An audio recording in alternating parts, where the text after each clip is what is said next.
Hello हमारे प्यारे साथियों, मैं प्रभात रंजन आप सबों का स्वागत करता हूं आपके अपने यूट्यूब चैनल संजीवनी जीएस पे। आज हम लोग पढ़ेंगे जनजाति से बथोड़ी जनजाति के बारे में। इससे पहले मैं कुछ बता दूं कि ज्योग्राफी से मेरा 2 क्लास आ चुका है। झारखंड का भौतिक विभाजन जो अभी मतलब अपलोड हुआ है आज ही, उसके बाद पहले भी झारखंड का परिचय जो बहुत लोगों ने उसको देखा। और ये भौतिक विभाजन जो है आपको रटने की आवश्यकता नहीं पड़ेगी, बहुत मज़े से आपको समझ में आएगा, न ही बुक पढ़ने का ज़रूरत है। तो आप उसे देखें, बहुत अच्छे से आपको समझाया गया है, यानी कि पूरा का पूरा मैप से ही कौन सा क्षेत्र पाट क्षेत्र है, कौन सा क्षेत्र रांची पठार का क्षेत्र है, कौन सा हजारीबाग का क्षेत्र है, कौन सा राजमहल पहाड़ी वाला क्षेत्र है, कौन सा कोल्हान वाला पहाड़ी क्षेत्र है, कौन सा आपका क्या बोलते हैं चाईबासा का मैदान है, सारा कौन सा ढालभूम, ये सब जब नाम आप सुनेंगे ना, क्योंकि यही सब नाम तो आपको हिस्ट्री में मिलने वाला है, तो आप उसे देखिए। ज्योग्राफी एक ऐसा सब्जेक्ट है जो आपको हिस्ट्री को समझने में क्या करता है, मदद करता है, तो आप उसे देखिए। चलिए आज हम लोग पढ़ते हैं जनजाति से। ये मेरा कितना 15वां क्लास है, 15th क्लास है। तो चलिए स्टार्ट करते हैं बथोड़ी जनजाति के बारे में। चलिए स्टार्ट करते हैं। बथोड़ी जनजाति, जैसा कि हमने बताया कि ये झारखंड में लघु जनजाति, यानी कि इसकी जो जनसंख्या है बहुत ही कम है। किसका? तो बथोड़ी जनजाति का जनसंख्या का यदि हम बात करें तो बहुत ही कम है। कहाँ पे? झारखंड में 2011 की जनगणना के अनुसार 3464 है। कितना? 3464 बथोड़ी जनजाति 3464। आसान है, ठीक है। 0.04% है। कितना? 0.04%। इससे पहले पता है हम लोग क्या पढ़े थे? तो हम लोग बंजारा के बारे में, उसका तो 464 के आसपास है और वो 0.01% था। कौन? बंजारा। लेकिन इसका क्या है? 0.04%। कौन? बथोड़ी। ठीक है। यदि हम बात करें तो ये भूइयों का पूर्वज माना जाता है। बथोड़ी जनजाति जो है ये भूइयां लोग का पूर्वज माना जाता है। और संबंध जो है ना, ये अपने आप को क्षत्रिय से जोड़ लेता है। कौन? तो बथोड़ी जनजाति यार किससे जोड़ता है? संबंध, क्षत्रियों से संबंध जोड़ता है। ये किस समूह में आता है? तो प्रोटो ऑस्ट्रोलाइड समूह में आता है। प्रोटो ऑस्ट्रोलाइड समूह में। यदि हम इसका पहचान का बात करें ना, बथोड़ी जनजाति देखने में उसका रंग ढंग कैसा है, तो हम बात करते हैं पहचान के बारे में। तो कद इसका जो है बथोड़ी जनजाति का छोटा होता है।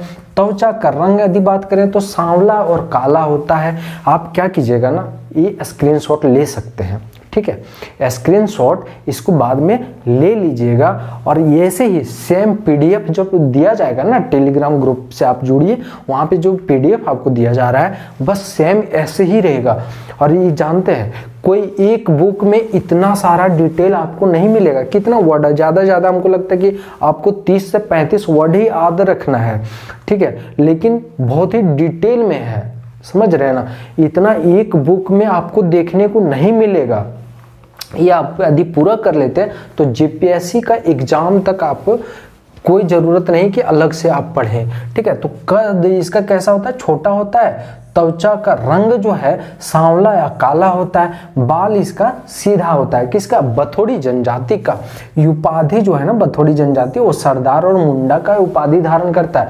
अपने आप को सरदार बोलता है और मुंडा, ठीक है। उसके बाद हम भाषा का बात कर लें यदि बथोड़ी जनजाति का, तो ये मुंडारी भी बोलता है और हिंदी भी बोलता है। ये हिंदी भी बोलता है। अरे यार गजब है।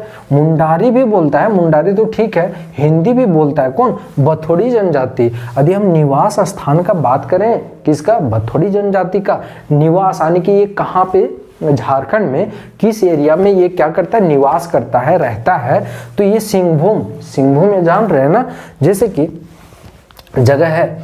तो देखिए ये क्या है, ये वाला जो है,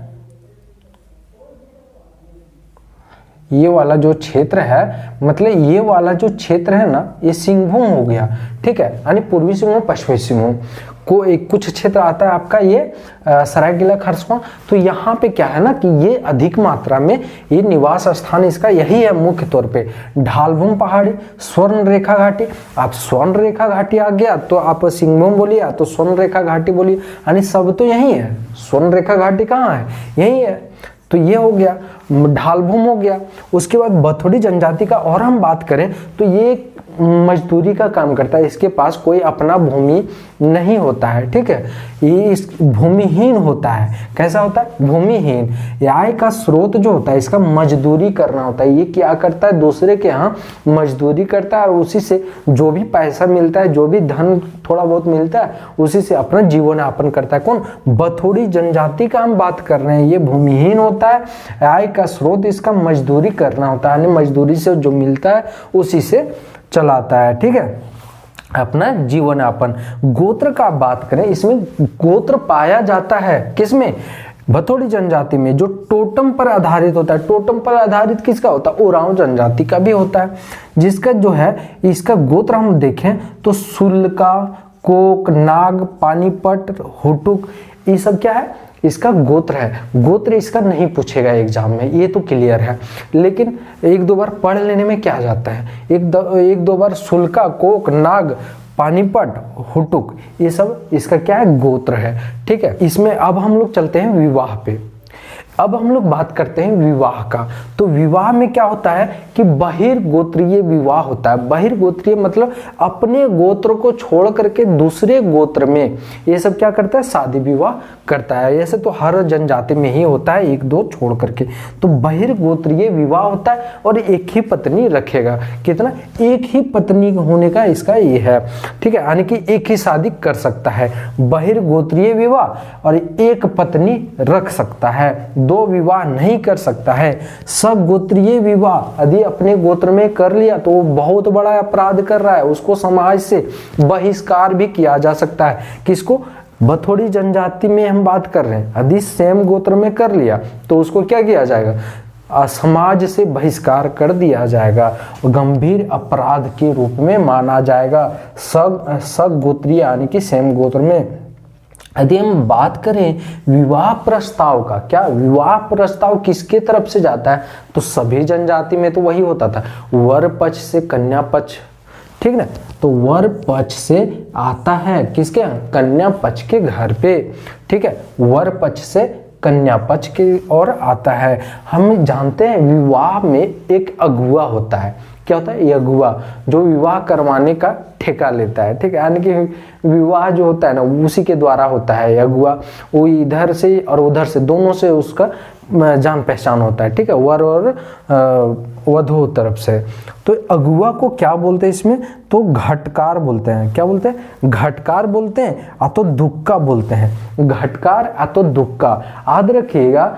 इसमें जो है यानी कि बथोड़ी जनजाति में अगुआ को क्या बोला जाता है? तो घटकार, ठीक है, या तो फिर दुक्का, ठीक है, घटकार या दुक्का बोला जाता है। किसमें? बथोड़ी जनजाति में।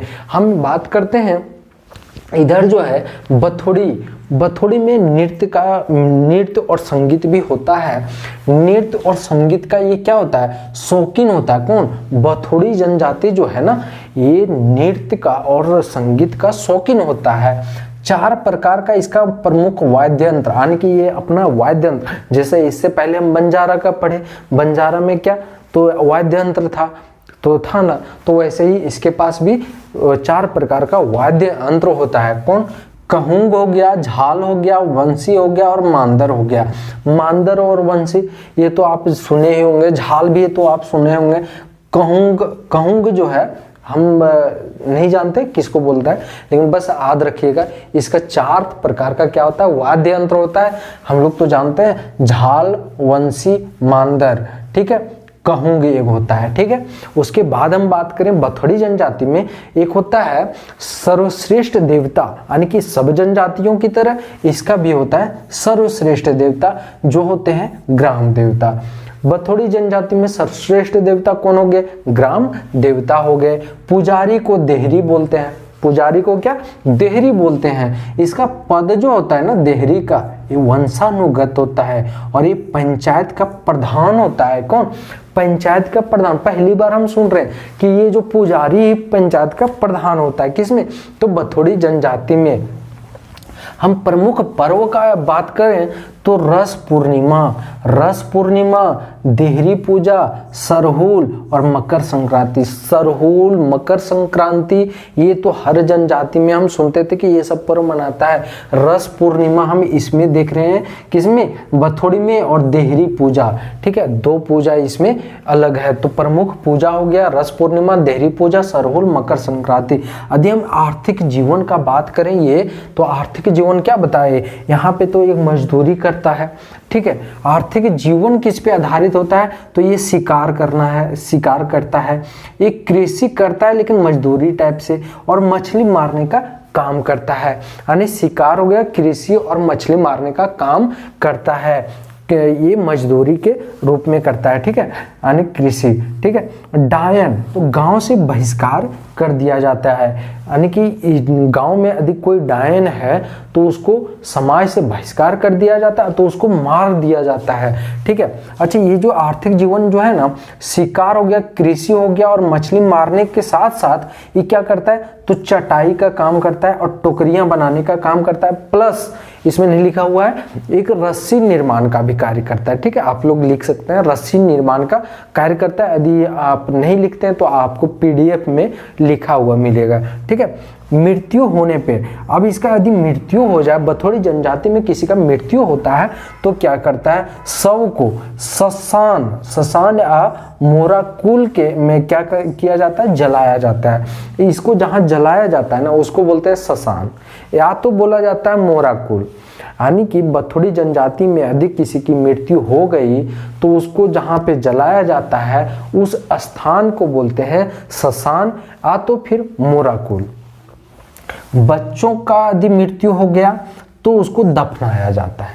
इसमें प्रथा यही है कि बच्चों की मृत्यु हो गई तो उसे दफनाया जाए। यदि शव यात्रा के दौरान हम लोग क्या करते हैं, राम नाम सत्य है ऐसा बोला जाता है, लेकिन यहाँ पे क्या है, शव यात्रा के दौरान बथोड़ी जनजाति में हरि बोल का शब्द उच्चारण होता है।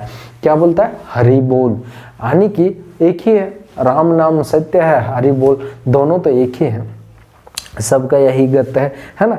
उसके बाद श्राद्ध भी किया जाता है, यानी कि मृत्यु जब होता है बथोड़ी जनजाति में तो श्राद्ध भी किया जाता है। जिस प्रकार से हिंदुओं में श्राद्ध होता है उसी तरह से बथोड़ी जनजाति में श्राद्ध होता है। चलिए इसको एक बार और, इसको 2 से 2 मिनट में हम लोग पूरा कर लेते हैं। बथोड़ी जनजाति, ठीक है, लघु जनजाति है। ये क्या है, झारखंड में लघु जनजाति है, जो 2011 की जनगणना में हम देखें तो इसकी संख्या 3464 थी, और जो कि 0.04%, ठीक है, 0.04% है। भूइयों का पूर्वज माना जाता है। किसको, बथोड़ी को, जो क्षत्रियों से संबंध जोड़ता है और प्रोटो एस्ट्रोलाइड समूह से आता है। कौन सा समूह, प्रोटो एस्ट्रोलाइड समूह। इसकी पहचान करें तो कद इसका छोटा होगा, त्वचा का रंग इसका सांवला काला होगा, बाल इसका सीधा होगा, ठीक है। उपाधि ये क्या धारण करता है, तो सरदार और मुंडा का उपाधि। अरे बाबा, यदि हम भाषा का बात करें तो मुंडारी और हिंदी